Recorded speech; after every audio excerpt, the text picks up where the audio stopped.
కీర్తనల గ్రంథము 2వ అధ్యాయము. అన్యజనులు ఏల అలరి రేపుచున్నారు, జనములు ఏల వ్యర్థమైన దానిని తలంచుచున్నవి. మనము వారి కట్లను తెంపుదము రండి, వారి పాశములను మన యొద్ద నుండి పారవేయుదము రండి అని చెప్పుకొనుచు భూరాజులు యెహోవాకును ఆయన అభిషిక్తునికును విరోధముగా నిలవబడుచున్నారు. ఏలికలు ఏకీభవించి ఆలోచన చేయుచున్నారు.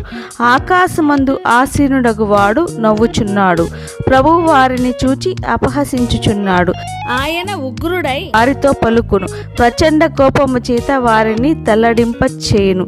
నేను నా పరిశుద్ధ పర్వతమైన సియోను మీద నా రాజుని ఆసీనునిగా చేసియున్నాను. కట్టడను నేను వివరించెదను. యెహోవా నాకిలాగు సెలవిచ్చెను, నీవు నా కుమారుడువు, నేను నిన్ను కనియున్నాను. నన్ను అడుగుము, జనములను నీకు స్వాస్థ్యముగాను భూమిని దిగంతముల వరకు సొత్తుగాను ఇచ్చెదను.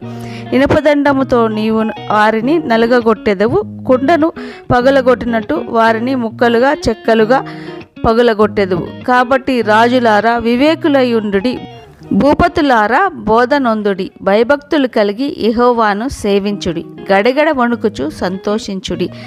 ఆయన కోపము త్వరగా రగులుకొనును, కుమారుని ముద్దు పెట్టుకొనుడి, లేని ఎడల ఆయన కోపించును. అప్పుడు మీరు త్రోవ తప్పి నశించెదరు. ఆయనను ఆశ్రయించు వారందరూ ధన్యులు.